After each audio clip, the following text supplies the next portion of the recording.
turwanye ruswa n'akarengane, buri muturage abere mugenzi w'ijisho tuyamagane.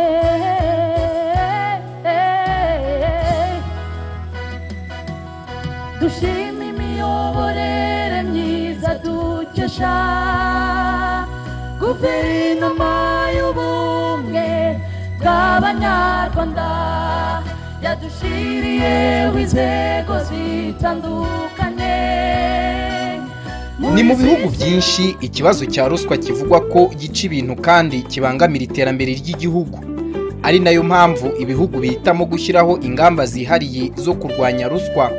Leta y'u Rwanda yatangije gahunda ndende ihoraho yo kurwanya ruswa, ishyiraho inzego zitandukanye mu kuyirwanya. Urwego rw'umuvunyi narwo ruri muri izo nzego, ruteganywa n'ingingo y'182 y'itegeko nshinga ryo kuwa 4 Kamena 2003. Imikorere n'inshingano zarwo bishyirwaho n'itegeko nimero 25/2003 ryo kuwa 15 Kanama 2003, ryaje kuvugururwa n'itegeko nimero 17/2005 ryo kuwa 18 z'ukwa 8 2005, maze ruhabwa inshingano yo guhuza umuturage n'inzego z'ubutegetsi za leta n'izigenga, kwakira no guhuza ibirego by'abantu ku giti cyabo n'amashyirahamwe yigenga byerekeye ibikorwa by'abakozi ba leta, iby'inzego zayo n'iby'abikorera ku giti cyabo, no gukangurira abo bakozi n'izo nzego gushakira umuti ibyo bibazo iyo uru rwego rusanze bifite ishingiro. Uru rwego runafite kandi inshingano yo kwakira, kubika no gukurikirana buri mwaka inyandiko zigaragaza imitungo nyakuri y'abayobozi b'igihugu kuva ku rwego rwo hejuru kugera ku rwego rwo hasi, n'abandi bakozi bateganywa bafite aho bahurira n'umutungo wa leta. Ni no kuri uru rwego rw'umuvunyi rwanahawe inshingano yo gukurikiranira hafi gahunda yo gukumira no kurwanya akarengane, ruswa n'ibyaha bifitanye isano nayo mu nzego za leta n'izigenga. Kugeza ubu urwego rw'umuvunyi rumaze kugera kuri byinshi mu kurwanya ruswa, ku buryo n'icyegeranyo cyakozwe na Transparency International ku rwego rw'isi mu mwaka wa 2012 kigaragaza ko u Rwanda ruza ku mwanya wa mbere mu karere ka Afurika y'Uburasirazuba mu guhashya ruswa. Gusa uru rwego rw'umuvunyi rukavuga ko nubwo hari byinshi bikorwa ngo u Rwanda rwubake imiyoborere myiza itarangwamo ruswa, ngo urugamba rwo kwirwanya ruracyahari. Muri gahunda yo kurwanya ruswa mu Rwanda hashyizweho icyumweru cyahariwe kuyirwanya.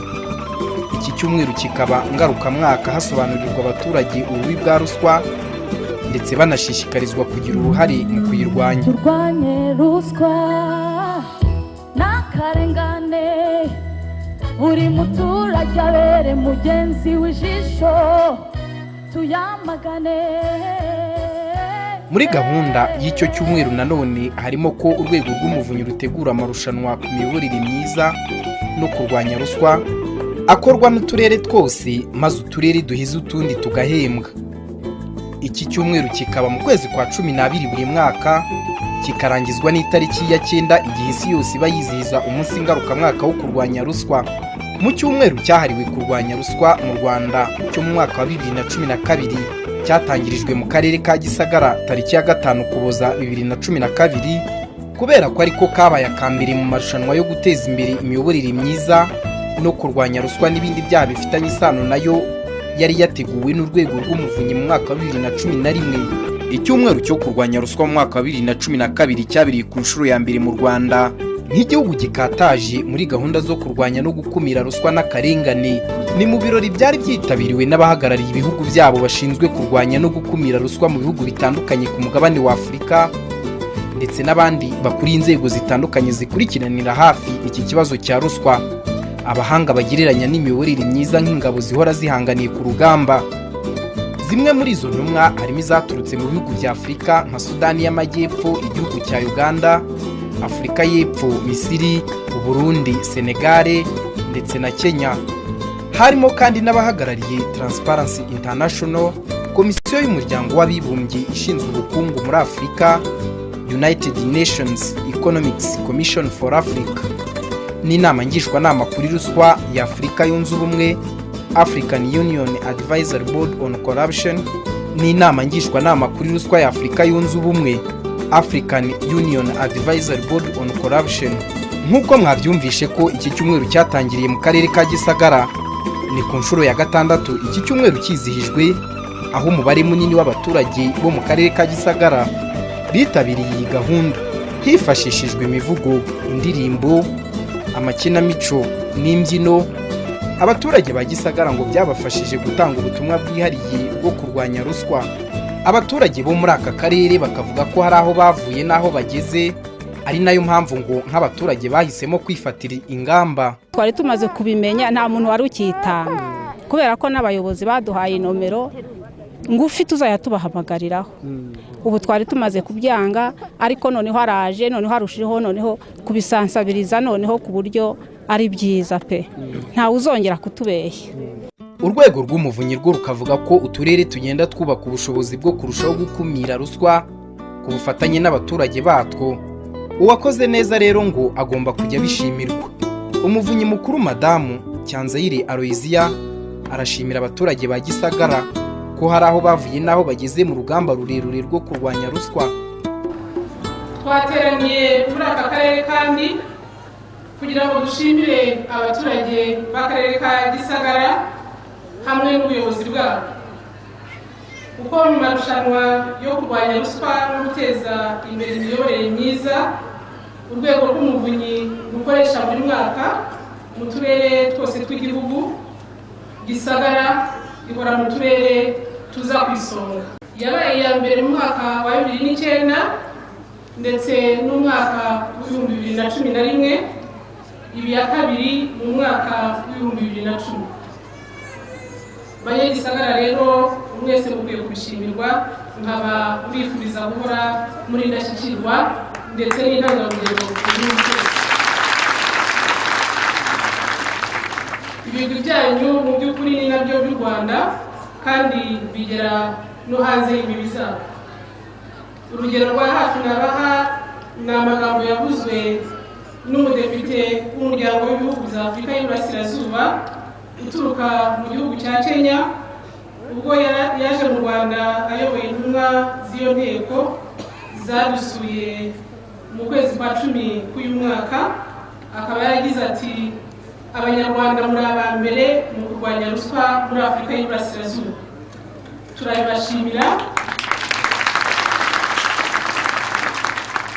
Turabibashimira kandi tubafataho urugero. Gusa umuhigo mbahaye ni ukubikomeza mugahora ku ihembe.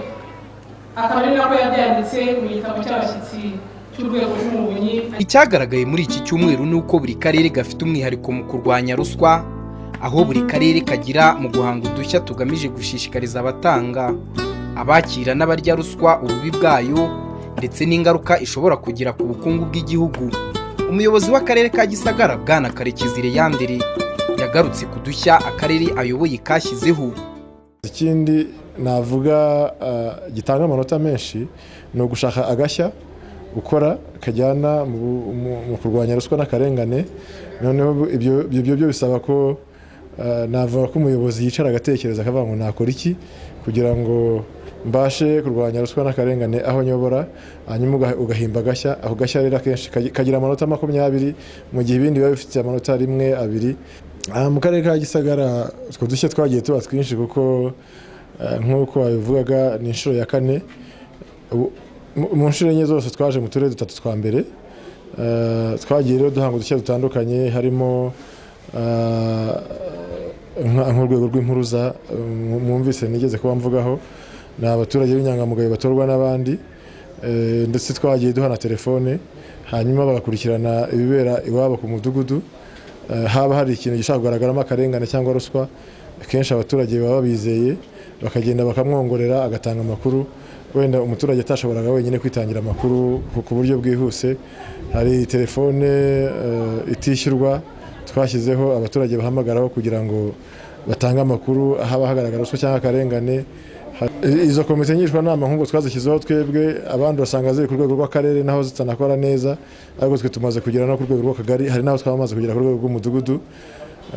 Mbese ni ibikorwa byinshi mu by'ukuri navuga twagiye dutekereza tugahanga kugira ngo tubashe kugera kuri ayo manota. Minisitiri w'Intebe Dr Pierre Damien Habumuremyi nawe wari witabiriye uyu munsi witangizwa ry'icyumweru cyo kurwanya ruswa muri aka karere ka Gisagara yashimye umurava abaturage b'aka karere badahwema kwerekana muri gahunda za leta zitandukanye zirimo niyo kurwanya ruswa, maze abasaba kutagura serivisi bagenerwa n'itegeko. Twizeze twese ko turi hano mu rwego rw'ubuvunyi ko tuzabufasha kugira ngo urangize neza inshingano igihugu cyarushinze. Rwego rw'ubuvunyi mufite abaturage, mufite abandi bayobozi, muri kumwe urugamba rwo kurwanya ruswa, rwo kurwanya akarengane ntabwo uzatunanira. Hanyuma n'abandi banyafurika nabo tuzafatanye kandi nitanguriye nabo bazatureberamo. N'abandi banyafurika nabo baba bari hano abatari hano turabifuriza ko dukora kimwe kugira ngo Afurika yacu ibe Afurika itarangwamo ruswa, itarangwamo akarengane. Bigaragara ko buri karere gakenera kumenya ibanga kandi gakoresha kugira ngo kaze no ku mwanya wa mbere, ari nako usanga ibi bisa naho bihora bitera uturere guhora duhanga udushya two kwerekana buri mwaka dutandukanye n'utw'undi mwaka. Ku munsi wa kabiri icyumweru cyo kurwanya ruswa gitangijwe ni tariki ya 6 Ukuboza 2012, byari ukureba aho uturere tumwe na tumwe tugeze muri iyi gahunda. Akarere ka Kamonyi kakaba kamwe muri utwo turere twasuwe muri iki cyumweru. Aka karere ka Kamonyi kagaragaje ko kateye intambwe ishimishije mu kurwanya ruswa yarangwaga mu nzego z'ibanze n'akarengane byakorerwaga abaturage, birimo gushyiraho itorero rishinzwe kurwanya ruswa binyuze mu ndirimbo no mu mbyino. Akarere kanatekereje kujya gatanga ubutumwa bwo kwigisha abaturage ububi bwa ruswa binyuze no mu makinamico atandukanye. Umuyobozi w'akarere ka Kamonyi Rutsinga Jacques hari n'utundi dushya avuga ko akarere ke kashyizeho mu mwaka wa 2012 muri gahunda n'ubundi yo gukumira ikibazo cya ruswa gifatwa nk'imungu y'ubukungu bw'igihugu. Uretse udushya twari twaragaragaje ndetse twaduhesheje umwanya wa 3 tugahabwa n'igikombe, hari utundi dushya twatekereje ndetse twashyize mu bikorwa uyu mwaka, harimo uburyo mwumvise radio Ijwi ry'Abesamihigo. Uko akarere kagenda gatera imbere twasanze no guhamagara abaturage buri munsi iyo dushaka kugira icyo tubagezaho nabyo ubwabyo bishobora kubabangamira cyangwa se bikaba muri bimwe twakwita kudatanga serivisi nziza. Turavuga tuti dushyireho uburyo, dutekereza uburyo bwakorohereza kuvugana n'abaturage, kubagezaho ibyo twifuza, kubasobanurira uburenganzira bwabo, kubasobanurira gahunda za leta, ndetse n'umuturage aho biri ngombwa agasimbuka nawe akaza akagaragaza ikibazo cye. Ibyo byose bikadufasha kuvugana n'abo dushinzwe kuyobora. Dufite foramu y'abanyamadini, ako ni agashya ka kabiri, ufatanye n'abanyamadini tukaganira ndetse abaturage bakanabagezaho ibibazo binyuranye, kubera ko buriya barabizera nabo bakabitugezaho tukabikemura. Dufite komisiyo yo guca akarengane yageze ku rwego rw'umudugudu, mwabyiboneye. Dufite utundi dushya tunyuranye tugera kuri 7. Urwego rw'umuvunyi rwashimye aka karere kubera radio Ijwi ry'Abesamihigo, kamwe mu dushya twatekerejweho n'aka karere, nyamara ngo nta kandi karere kabitekerejeho, bivuze ko yari umwihariko w'aka karere. Nubwo ngo kurwanya ruswa ari urugamba rutoroshye, abaturage ba Kamonyi ngo bamaze gusobanukirwa ububi bwa ruswa, ariyo mpamvu bavuga ko icyumweru cyo kurwanya ruswa gikwiye guhoraho. Ubu ngo ikibazo cya ruswa kirimo kugenda gicika mu karere ka Kamonyi kubera ingufu bashyizemo. Uretse mu nzego z'ubuyobozi ruswa yamaze gukumirwa, ngo n'ahandi hatandukanye hagomba kugizwe iyi gahunda. Uruhare rw'urubyiruko mu kurwanya ruswa nk'imbaraga z'igihugu narwo ngo rurakenewe. Umubare munini w'urubyiruko rugaragara mu gihugu niwo utuma abantu babasha kurugirira icyizere. Urubyiruko rwumva vuba kandi rugashyira no mu bikorwa, bityo ngo narwo rwashyizwe muri iyi gahunda yo kurwanya ruswa igaragara ko yahagurukiwe n'urwego rw'umuvunyi. Muri iki cyumweru cyahariwe kurwanya ruswa, urubyiruko narwo rugenerwa umunsi warwo wo kurwanya ruswa. Mu cyumweru cyo kurwanya ruswa mu mwaka wa 2012, umunsi wa 3 iki cyumweru gitangijwe, urubyiruko rutandukanye rwo mu Rwanda rwahawe urubuga rwo kugaragaza uruhare rwabo mu kubaka ubukungu bw'igihugu barwanya ruswa. Uyu munsi wijihijwe tariki ya 7 Ukuboza 2012 utangizwa n'urugendo rwo kwamagana ruswa ruva ku biro bya RDB, ikigo gishinzwe iterambere mu Rwanda, ruza gusorezwa kuri stade nto i Remera. Ubwo uru rubyiruko rwizizaga umunsi w'urubyiruko kurwanya ruswa, urwego rw'umuvunyi rufite mu nshingano zarwo kurwanya ruswa rwahamagariye urubyiruko kugira uruhare rufatika mu guca ruswa bubaka igihugu. Tariki ya 7 Ukuboza 2012 ku munsi wa gatatu w'iki cyumweru cyahariwe kurwanya ruswa, abayobozi mu nzego zose z'igihugu bagiye bitabira iki cyumweru by'umwihariko uyu munsi w'urubyiruko kurwanya ruswa. Bagarutse ku ruhare urubyiruko rufite mu kurwanya ruswa no mu kwimakaza imiyoborere myiza y'igihugu, dore ko ari rwo rugize umubare munini w'abatuye u Rwanda. Nyuma yo kwifatanya n'urubyiruko mu rugendo rugamije kwereka abanyarwanda bose ububi bwa ruswa no kuyamagana, umuvunyi mukuru Madamu Cyanzayire Aloysia yagarutse ku mpamvu bahisemo gushyiraho umunsi wihariye w'urubyiruko mu cyumweru cyahariwe kurwanya ruswa. Iyi gahunda rero yo gukorana n'urubyiruko tukumva ari gahunda ya ngombwa cyane cyane ko urubyiruko ni rwinshi, ni benshi. Ni ukuvuga ko ubutumwa watanga mu rubyiruko rushobora no kugera kuri benshi. Ikindi cya kabiri, urubyiruko ruba rutaratokorwa, ruba rutaratangira gutora umuco mubi, ku buryo kububakamo indangagaciro z'ubunyangamugayo hakiri kare twumva byagira akamaro kanini, cyane ko ejo hazaza ari ahabo. Ikindi ni uko ruswa nk'uko mubizi yangiza igihugu kigakena. Ni ukuvuga ko twubatse igihugu gikennye twaba tuzaraga urubyiruko rwacu igihugu gikennye. Ni ngombwa rero yuko dukorana n'urubyiruko kugira ngo bumve ibyo byose, hanyuma dutangire tubakamo indangagaciro zatuma bakura ari abantu bashishikajwe no kubaka igihugu kizima kitarimo ruswa. Intego